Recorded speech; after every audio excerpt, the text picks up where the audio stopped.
በየቦታው በየምክንያቱ የሚመክረን የሚያስተምረን መስማት የምንችለውን የነገረን መኖር የምንችለውንም የሚያስተምረን ከአቅማችን በላይ ነግሮ ያላስጨነቀን ከአቅማችን በታችም ሆኖ ለትችት ያላጋለጠን ማዕከላዊ ዘር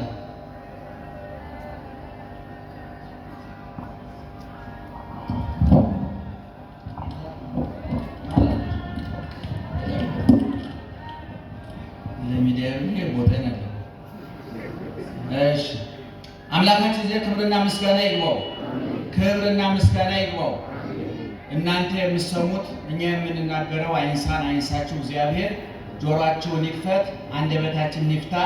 በመላና በግምት በይመስለኛልና በግምት የግል ሐሳባችን እንዳናፈስባችሁ ጆሮአችሁን ይጠብቅላችሁ፣ አንደበታችንንም ይቆጣጠርልን እግዚአብሔር። ቁሙ ወአጽምዑ ወንጌለ ቅዱሰ ዜናሁ ለእግዚእነ ኢየሱስ ክርስቶስ። ቁሙ በሉ እስኪ። መቼም ያስቸግራችሁ ብዬ ነው። ቁሙ ወአጽምዑ ጮክ ብላችሁ በሉ እስኪ። በዚህ በኩል ቁሙ ወአጽምዑ ወንጌለ ቅዱሰ ዜናሁ ለእግዚእነ ወመድኃኒነ ኢየሱስ ክርስቶስ። ይህን ይዛችሁ ወደ ትምህርት መንገድ እርሱ የሆነ ትምህርት በሉት። ሳትይዙ አልተረጉም። በዝበኛ ትምህርት ቤት ጉባኤ ስናስተምር ተማሪው አንብቦ ነው የምንተረጉመው። ጥሬ ዕቃ ይዞ ነው የምንመነዝርለት እንጂ ዝም ብሎ ባዶ እጁን መጥቶ አንተረጉም። አንድ ጊዜ ልበላችሁ። ቁሙ እስኪ ወንዶቹ ቁሙ ነው ያለው። ወአጽምዑ ምን አልኩኝ? ወንጌለ ቅዱሰ ዜናሁ ለእግዚእነ ወመድኃኒነ ኢየሱስ ክርስቶስ።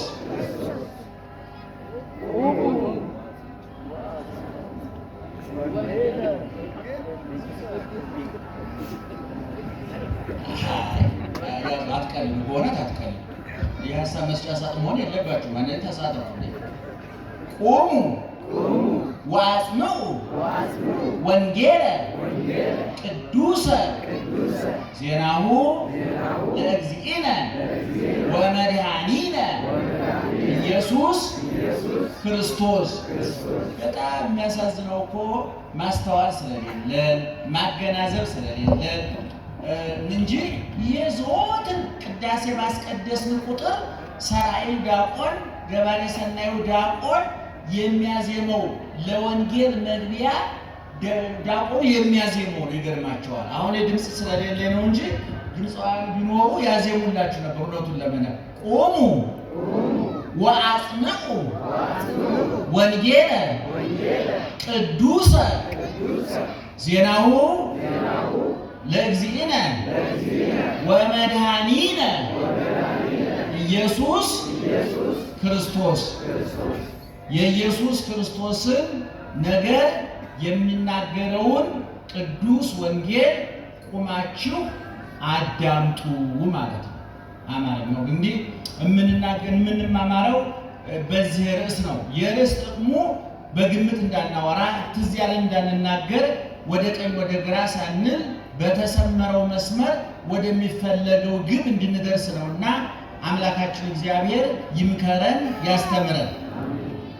እኔ ከኔ በፊት አንድ ወንድማችን ያረጋል ገና ሰላም ናት። አንዳንድ ጊዜ በጣም ከምወዳቸው በጣም ከማከብራቸው በዘመኔ እንኳን ኖሩልኝ ብዬ ዘመኔን እንድመረቅ ከሚያደርጉኝ መምህራን መካከል አንዱ መምህር ያረጋል ይባላል። ብዙ ኢትዮጵያውያን አንባቢዎች አይደለም። አሁን ለነገሩ እንድታነቡ አንገፋፋችሁ። ኑሮ እያባከናችሁ በየት በኩል ታነቡታላችሁ? እኛም የምናነበው ራሱ የምናወራው እንዳናጣ ብለን ነው እንጂ እንደናንተ ኑሮ ያባከነናል። ግን በግድ ቁመን መናገር ስላለብን በጆሮአችን የገባውን ባፋችን የሚወጣውና ሳይበላው ያገሳው ጨጓራ ሳያነብ የሚያስተምር ደግሞ ከሃዲ ይሆናል ይባላል። አንዳንድ ሰው ሳያነቡ የሚያወሩ ሰዎች ሳይበሉ የሚያገሰው በልቶ ካገሳው ጤና ነው። ምግቡ ደርሻለሁ ብሎ ደብዳቤ እየጻፈ ነው እየደወለ ነው። በሰላም ገብቻለሁ ተዋህጃለሁ በልተን ሲያገሳ ጤና ነው አይደል? ሳንበላ ካገሳን ግን በሽታ አለብን ማለት ነው። ሰው ሳያነብ ካወራ ሳይበላ እያገሳ ነው የሆነ የኑሮ ሀሲብና በሽታ አለበት ማለት ነው። እና ስለዚህ ሳናነብ እንዳናወራ እናነባለን። እግዚአብሔር ክብር ይመስገን። እና ወንድማችን በጣም ትልልቅ እኔ የምጠቅሳቸው እንኳን 5 መጽሐፍ ተጽፏል። መድሎተ ጽድቅ የሚባል 3 ክፍል ያለው ወደ 450 500 ገጽ እያንዳንዱ ያለው ሶስቱንም እንደው ልቅም አድርጌ ያነበብኳቸው ተጠቅሜባቸዋለሁ። አራተኛ ሳይንስና ሃይማኖት በተለይ ወጣቶች እንደው ወጣቶች እባካችሁ እንደው በዚህ በሃያዎቹ ሰው ከ50 ዓመት በኋላ ወጭ እንጂ ገቢ የለውም ታውቃላችሁ። እድሜ እየገፋ ሲመጣ ብዙ ማውራት እንጂ መስማት ጆሮአችን ስራ ያቆምና አንደበታችን የሚፈታው አሁን የ60 ዓመት ሰው ብታገኙት ከምትነግሩት ብትሰሙት ይቀራል። ድሮ እንዲኩኑ እንደዚህ ቦታ ሂጅ እዛ ቦታ ደርሼ አሁን አዲስ ነገር ብትነግሩት እየነጠረ የሚመለሰው ይገርማችኋል። አትንገሩ። ለ70 እና ለ60 ሽማግሌ ስታገኙ አባባ እስኪ ያሳለፉት ይንገሩኝ አትበሉት እንጂ አሁን ያለውን አትንገሩት። አይቀበላት። ምናልባት አውርታችሁ ነጥሮ ነው የሚመለሰው። እና እኔ በተለይ ወጣቶች በዚህ በ20ዎቹ በ30ዎቹ በ40ዎቹ ያላችሁ ወጣቶች በፖለቲካው በሃይማኖቱ ማንም የሀሳብ መስጫ ሳጥን ያደረጋችሁ ስለማታነቡ ማንም ትዝ ያለውን የሚያወራባችሁ እንደ ከብት የሚነዳችሁ ስለማናነብ ነው። ስለዚህ ወንድማችን በተለይ ወጣቶች እንደው በዚህ በ30ዎቹ ውስጥ ያላችሁ ወጣቶች እንድታነቡ 2 መጽሐፍ ጠቁማቸዋለሁ። አንደኛው ሳይንስና ሃይማኖት የሚል 400 ገጽ ነው። 400 ገጽ ይሆናል። 420 430 ይሆናል ይመስለኛል። ምን አልኳችሁ? ድገሙት። ሳይንስና ሃይማኖት ጓደኞች አሉ። ስለተጫፈሩ ጓደኞች እንዳይመስሏችሁ። እኔ ከዚህ በፊት ተናግሬያለሁ። ሃይማኖት ሹፌር ነው፣ ሳይንስ ደግሞ ወያላ ነው። ታውቃላችሁ፣ ወያላ መርካቶ ብሎ ሲሰበስብ ቆይቶ ሹፌር ወደ ቀራኒዮ ቢነዳው ወያላው ከመጮህ ያለፈ ትርጉም የለውም። ዋናው የህይወታችን ሹፌር ሃይማኖታችን ነው። ወያላውን ግን ለማሳፈር ያስፈልገናል። ሳይንስ ለኑሯችን ያስፈልጋል አሉ ብዬ ብዙ ቢናያ ተናግሬው አውቃለሁ። ይሄ አስፈላጊ ነው። ሳይኮሎጂ አስፈላጊ ነው። ፊሎሶፊ አስፈላጊ ነው። ሳይንስና ቴክኖሎጂ አስፈላጊ ነው። ሁሉንም ጠቅልሎ ግን ሃይማኖት አስፈላጊ ነው።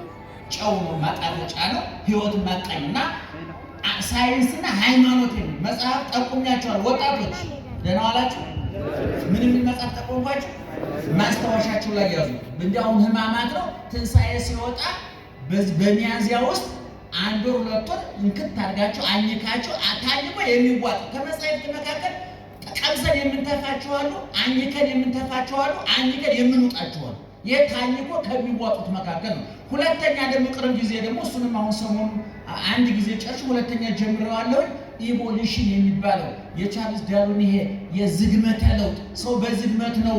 ዝንጀሮ ነበረ፣ እየቆየ እየዋለ እያደረ ሲመጣ ዝንጀሮ ሆነ፣ ማለት ሰው ሆነ የሚለውን በእውነት በብዙ ማስረጃ የራሳቸው ጸሐፊዎች የጻፏቸውን ደራሲያን የጻፏቸውን መጽሐፍት እየጠቀሰ ፈትፍቶ ያስረዳበት ያስተማረበት ትልቅ መጽሐፍ ነው። ለወጣቶቹ ሳይንስና ሃይማኖትን እና ደግሞ ኢቮሉሽን የቻርልስ ዳርዊን ቲዮሪ የተረጎመበት ያብራራበት ያፈረሰበት ድጅኖ ነው፣ ደማሚት ነው፣ ፈንጅ ነው። በእውነቱ አንባችሁ ማንም ለ3 ነገር ይጠቅማል። አንደኛ በሃይማኖት ያጸናል፣ ሁለተኛ የምታወሩት እንዳያልቅባችሁ ይሆናል። አንዳንድ ሰው ተሰብስቦ ትንሽ ካወራ በኋላ ጸጥ የሚለው የሚያወራው እያለቀበት ነው። ምክንያቱም ሰው ካልጠጣ ይሻላል፣ ካላነበበ ያወራል። ከየት ያመጣዋል? ደህና ዋላችሁ። አሁን ስንጠጣ ምን ይመጣል? ሽንት ይመጣል። ሳይጠጣ ከሸነ በሽታ አለበት ማለት ነው። ሰው ካላነበበ ያው የሚያወራ ያልቅበት ወይም ደግሞ ወደ ምን ያድጋል? ወደ ስድብ ያድጋል። አሁን ብዙ ሰባኪያን መድረክ ላይ የሚሳደቡት እናንተ ሃይማኖታቸው ቆርቆሯቸው ጨንቋቸው ይመስላቸው። የሚያወሩት ሲያልቅባቸው በምን ያካክሱ? ቅዳሴው ያልቅበት ቀረርቶ ሞላበት እንደተባለው ማለት ነው። እኔ ሌሎችን ለመውቀስ አለ መቼም አንዱን ለማመስገን ሌላውን መውቀስ የለብንም። ብቻ 2 መጽሐፍ ጠቁሚያችሁ ወጣቶች ምን አልኳችሁ? ሳይንስና ሃይማኖት፣ ሁለተኛ አቤት ኢቮሉሽን የሚለውን ነው። እዛው ላይ ያንቡት። በደንብ እውቀታችን ያዳብርላችኋል። ከሰው ጋር ስትገናኙ የምታወሩት እንዲያልቅባችሁ ያደርጋችኋል። አሁን ይሄን ሳነብኔ አንድ ሳይንቲስት ቢመጣ ማውራት እችላለሁ። ፖለቲከኛ ይመጣ ስለ ፖለቲካ ማውራት እችላለሁ። መቼም ክንፍ አውጡ አልተባልነው። አሁን የተባልነው የሚወራ ደግሞ ከተነበበ ወሬ ያልቅ ምን ችግር አለ? እግዚአብሔር ይመስገን መስራት እንጂ አቃት የወሬ ጥረት የለብንም። እና ግን የምታወሩት እንዲያልቅባችሁ አንደኛ በሃይማኖት ያጸናችኋል፣ ሁለተኛ የምታወሩት እንዲያልቅባችሁ ትሆናለህ፣ ሶስተኛ ማንም መጥቶ እንደ ከብት አይነዳችሁ። አሁን ብዙ ጊዜ ኢትዮጵያ ሕዝብ እዚህ መጽሐፍ ላይ ያገኘሁት ከማለት ይልቅ እገሌ እንዳለው ይላል። የሰፈር ሰው ነው የሚጠቅሰው። ያ ሰውዬ ደግሞ ክዶ ሊሆን ይችላል፣ ምን ማስተማመኛ የለው። ስለዚህ እኔ መምህር ያረጋለ እድሜና ጤና ይስጥልን ያቆይልን። በእውነት እኔ ከመምህር ዘላለም በበለጠ አይን የማየው ጆሮ የምሰማው ተስፋ የምንጥልባቸው መምህራን መካከል አንዱ ነውና ብዙ የጌታ ሰው አይደለም። እዩኝ የሚል አይደለም፣ ስሙኝ የሚል አይደለም። ተምሮ ሃይማኖቱን ተምሮ የሚኖር ወንድማችን ነው። ይሄ ውዳሴ ከንቱ አይደለም። ውዳሴ ከንቱ ለማቅረብ ወይ ስልጣን ወይ ገንዘብ ያስፈልጋል። እሱ ምንም የለው፣ ስልጣንም የለው፣ ገንዘብም የለው። ቁልጭ ያለ ዳር ይገርማቸዋል። የልቤን ልናገር ብዬ እንጂ ምንም ጠብቄ አይደለም። ምን ፈልጎ ነው የሚያቀርበለው አይነ ስውር ብላችሁ እንዳትኮነኑ ማለት ነው። ደህና መሻችሁ። አሁን እርሱን በሉት እንግዲህ አዛኘ ሳትሉ አለ በሉ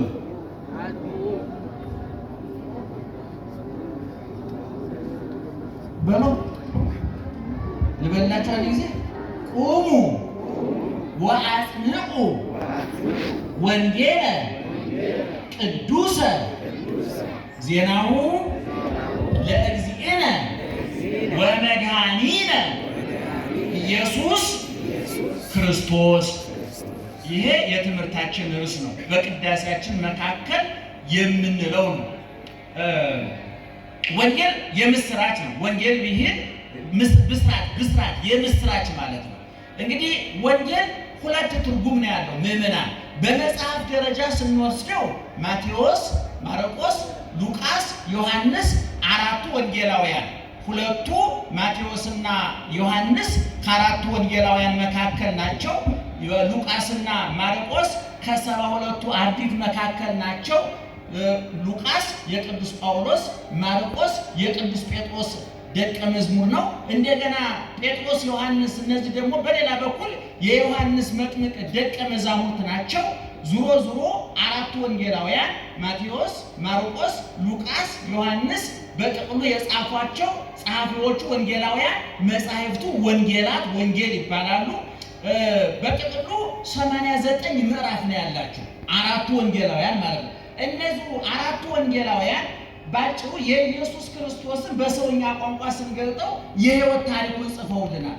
መቼ ተጸነሰ፣ መቼ ተወለደ፣ ተጠመቀ፣ ተሰደደ፣ አስተማረ፣ ተሰቀለ፣ ሞተ፣ ተገነዘ፣ ተቀበረ፣ ተነሳ፣ አረገ፣ ዳግመኛ ይመጣል ብለው ጠቅለል ባለ መንገድ ብዙ ጊዜ የሐዲስ ኪዳን የሚያጠኑ ሰዎች ወይም እናጠናለን የሚሉ ሰዎች የሚስቱት አንዳንድ ነጥቦችን ማንሳት ያስፈልጋል። አሁን ብዙ ጊዜ ምን ይላሉ ሰዎች? ሐዲስ ኪዳን ውስጥ ስለ ድንግል ማርያም በስፋት አልተጻፈም፣ ስለ አንዳንድ ጉዳይ በስፋት አልተጻፈም፣ ከየት አመጣችሁት የሚሉ የመጻሕፍት ጠባይ ያልገባቸው ሰዎች አሉ።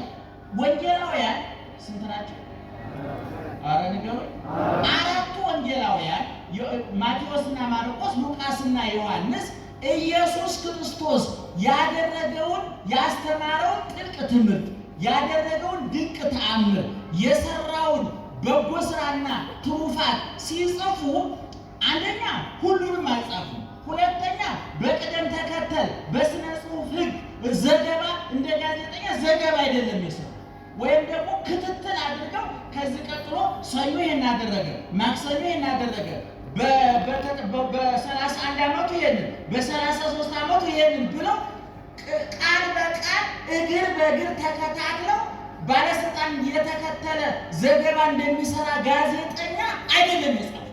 ወንጌላውያን ለምን እንደጻፉት ራሱ ከወንጌላውያኑ መካከል ዮሐንስ ነግሮናል። በዮሐንስ ወንጌል ምዕራፍ 20 ከቁጥር 25 አሁንም በምዕራፍ 21 በመጨረሻዎቹ ቁጥሮች ኢየሱስ ክርስቶስ ያስተማረው ትምህርት ያደረገው ተአምር የሰራው ምግባር ትሩፋት ቃል በቃል እግር በእግር ተከታትለን እንጻፈው ብንል ሰማይ መላእክትና ሰው ጸሐፊዎች፣ ባህሩ ወንዙ ቀለም፣ እንጨቶች በጠቅላላ ብዕር፣ ዓለም ሰማይና ምድር ብራና ቢሆኑ ኑሮ እብያግመሮ ዓለም ጥቀ ለመጻሕፍቲሁ ለብዛ መጻሕፍቱ የመጽሐፉን ብዛት ሰማይና ምድር ዓለም ባልቻለው ነበር ብሏል። ማን? ዮሐንስ። የነበረ ዮሐንስ 3 ዓመት ከ3 ወር ወዲያው ኢየሱስ ክርስቶስ እንደተጠመቀ ተከትሎ በዋለበት እየዋለ ደህና ዋላችሁ እየሰማችሁ ነው። በዋለበት እየዋለ ባደረበት እያደረ የቀረው በዓይኑ ያየውን በጆሮ የሰማውን በእጅ የዳሰሰውን በልብ የተገነዘበውን በአእምሮ ያንሰላሰለውን ተአምር ጽፏል። በመልእክቱም ላይ ነግሮናል። ንዜነወክሙ በእንተ ውእቱ ዘሃሎ እምቅድመ አስቀድሞ ስለነበረው ስለሱ እንነግራችኋለን አለና 3 የስሜት ሕዋሳት ጠቀሰ። ዘርኢናሁ በአዕይንቲነ ዓይናችን ያየነው፣ ወዘገሰሳሁ እደዊነ እጆቻችን የዳሰሱት፣ ወዘሰማዕናሁ በእዝኒነ የክርስትና ሃይማኖት የመላምት የግምት የይመስለኛል የሳይሆን አይቀርም። ሰዎች ተሰብስበው እንዲህ ብናደርገው ጥሩ ነው፣ ይህን እንጨምር፣ ያንን ቀንስ፣ ይህን እናጥብብ፣ ያንን እናስፋ ብለው በግል ፍላጎት ከሰዎች አይምሮ የተቀዳለ ወንጌላዊ ዮሐንስ የጻፍንላችሁ የገመትነውን አይደለም፣ ሳይሆን አይቀርም ብለን አይደለም፣ መላምት አይደለም። እዛው ቦታው ላይ ዓይኖቻችን አይተዋል፣ ጆሮዎቻችን ሰምተዋል፣ እጆቻችን ዳሰዋል፣ የረገጠውን ረግጠናል፣ የበላውን በልተናል፣ አረፈበት ቦታ ውለናል፣ ሲያስተምር ሰምተነዋል፣ ሲንቀሳቀስ አይተነዋል። የተረጋገጠ እውነት ነው የጻፍንላችሁ። ጲላጦስ እውነት ምንድነው ብሎ ጠይቆ ነበር። ለጲላጦስ አስቀድሞ ክርስቶስ ጲላጦስ ሳይጠይቅ መልስ ሰጥቶ ነበር። እውነትም ሕይወትም መንገድም ማንን ያለ